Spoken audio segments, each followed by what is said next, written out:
we couldn't make the same mess as been made for the last 40 years. You know, nobody could mess it up the way it has been.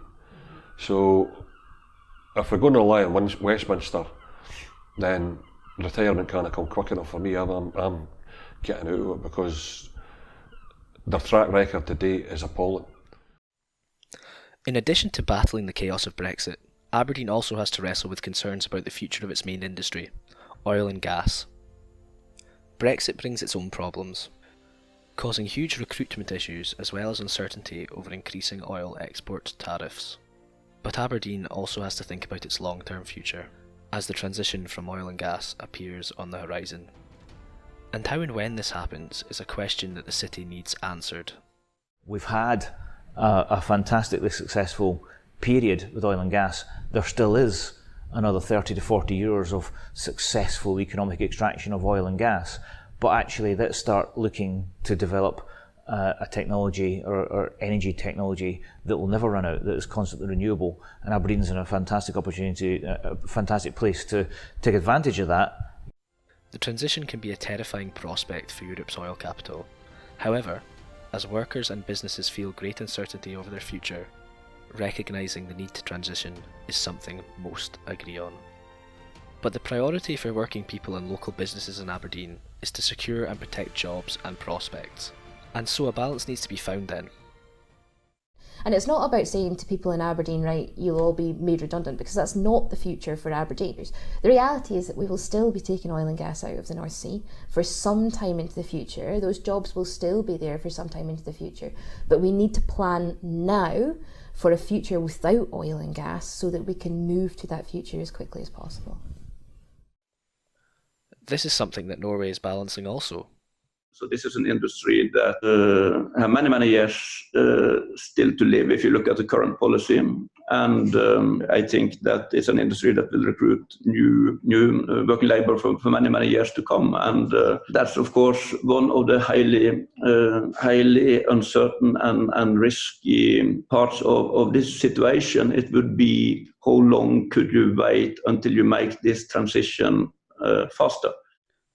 This is not a transition that can or will happen overnight then, for Scotland or for Norway. Rather, it's thinking about how we can manage this transition in a fair and secure way. Norway's recent decision to invest billions of their oil fund into renewable energy is a bold and shrewd move in this respect. Oil and gas will sit as Norway's main export for many years. But using revenue from oil and gas to diversify into the fastest growing energy source in living history is a very solid economic investment for the future. Norway's plan includes a long-term protection of jobs.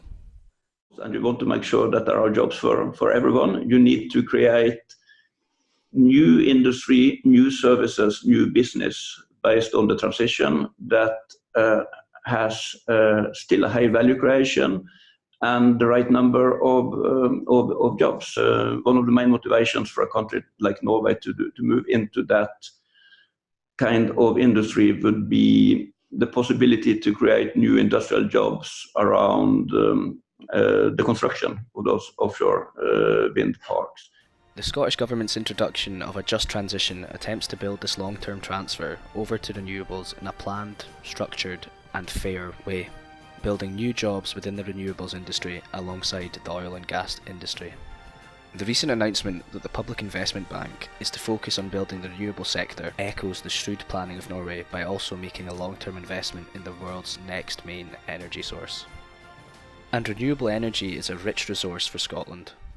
And I mentioned before about Scotland having 25% of Europe's offshore wind and Europe's tidal energy and 10% of its wave energy. And I think these are quite stunning figures when you consider we've only 1% of Europe's population. And I think that just goes to show the natural wealth of Scotland. We have a huge amount of resources then, and we often don't realise quite how rich in resources we really are.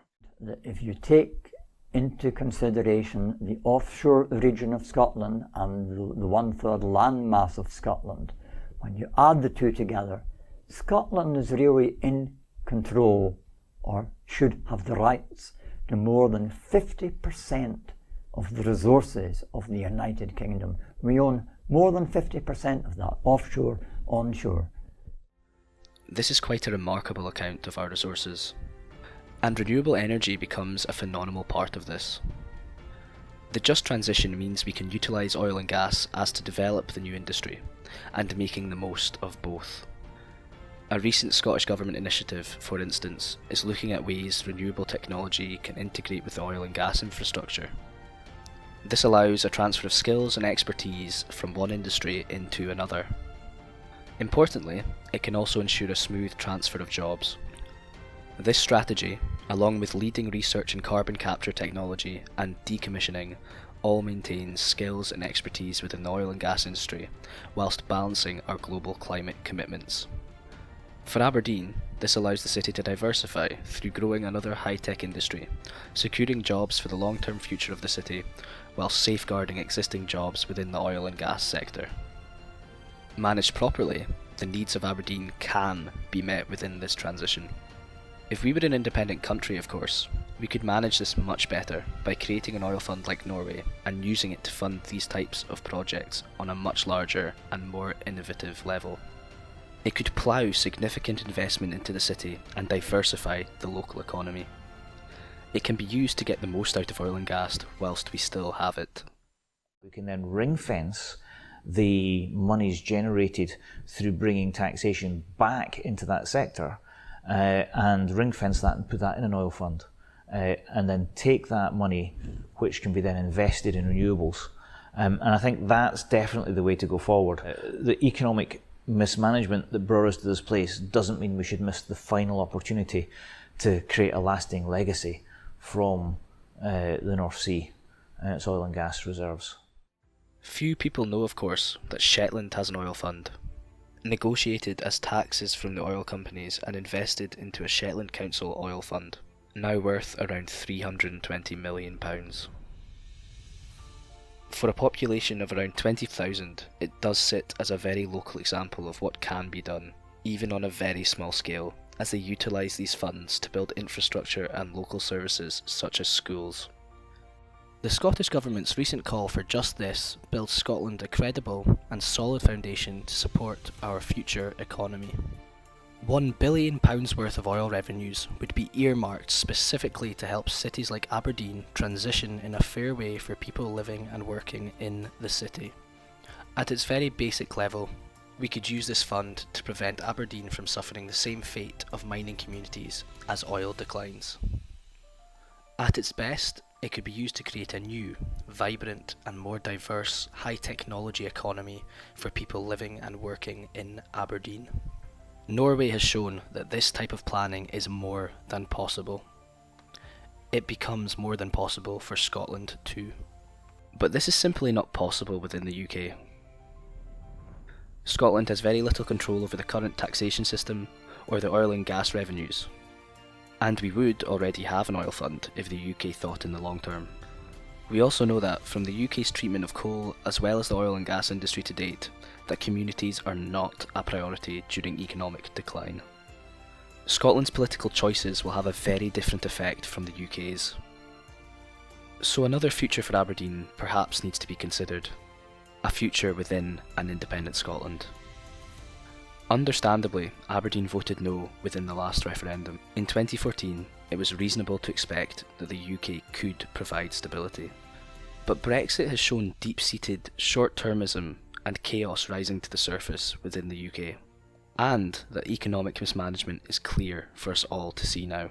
And so, a huge gulf now exists in how we think about what our society can do. This is highlighted by our clash in our energy policies, vital for Aberdeen. Scotland is looking to renewables and our natural resources, and Westminster has moved in a completely different direction. The UK government just doesn't feel that way. It's investing in Hinkley Point nuclear power because that's what matters to its energy security. They don't really care, I don't think, about Aberdeen. Scotland would see that as a priority and transferring it into the next energy boom from the North Sea. These are vastly different energy approaches, but within the UK structure, the UK's priorities will always take precedence and we will struggle to develop what we need. But Aberdeen needs a plan that understands the importance of oil and gas and the fears for the future that come with that, as well as the need to transition into a renewable future. The reality is that we are not the economic centre of the UK, but in Scotland, Aberdeen is hugely more important. The oil industry is hugely more important. The future of that oil industry is hugely more important than it is for the UK as a whole. Within an independent Scotland, Aberdeen would be seen in a way that it has never been under the UK, often sidelined and ignored, because Aberdeen's needs lie in a managed energy transition. And how can we do that if the UK insists this is not important? How can we develop a planned approach that Aberdeen needs so much when the UK can barely plan for next week? How can we protect Aberdeen's communities when we know, from bitter experience, that the UK has never seen this as a priority? Because it becomes very clear that Scotland and the UK have increasingly different ways of working. And a Brexit Britain means that we are now living in a completely incompatible political space.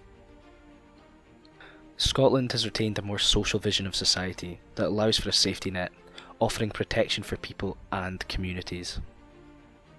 This is what drives Norway's oil fund and is something that has defined Scottish society since 1945. But that concept has disintegrated within the UK now. And Brexit means the UK has broken away from that concept completely, willfully allowing job losses and escalating prices, causing distress for communities, not support. The fact that the NHS is tipped to become part of an American trade deal highlights that the principles that were once sacrosanct for British society have all but disappeared. And this gulf in outlook impacts on the society we want to build. It determines how we deal with communities in trouble, how we help and assist local economies. Indeed, it determines everything we do. When we saw the massive issues when there was the oil and gas price crash back in around 2015, 2016, the Scottish Government would have moved to fix that so much more quickly, or to mitigate the effects of that so much more quickly than the UK Government did, who sort of said, this doesn't matter, let's just ignore it for a while and hope it goes away. And it didn't go away, so Aberdeen needed that help. So we have to make a choice then. We either accept that our needs will never be met under the UK structure, or we transition into an independent Scotland where we have the power to prioritise our own needs and work on strategies that are for our own benefit. For the social values that Scotland has retained can be used to help build a new model of society, allowing us to rethink what we want from our society. The biggest difference you're going to see in business and economic policy in independent Scotland is the realisation that there's a new way of looking at economics, and Scotland's leading that way, Scandinavian countries are leading that way, and so what we need is a holistic approach, one that understands that it's not society or the economy, it's not right or left, that actually it's only by taking care of everyone that both society and the economy can thrive. It's about finding a balance that means society works for everyone and doesn't leave anyone behind. This strategy is not new. It's just realising that we think about our society as a whole and ensuring nothing becomes completely out of balance. And supporting people and communities in society is a common sense approach for many countries. Norway's oil fund encapsulates that concept. And there is broad political consensus for this approach across all political persuasions. In an independent Scotland, we can develop that approach, making Scotland's rich assets work for us all. As for Aberdeen, well, we can look at how the UK has managed the coal and the oil and gas industry and add on to that a Brexit future. Then we might want to ask what that means for the future of Aberdeen. Or we can look at the Nordic-like planning that is now happening in Scotland and think about what that could offer a city like Aberdeen. We can build a Scotland that is so much better. But it can only be done by transitioning into being an independent country.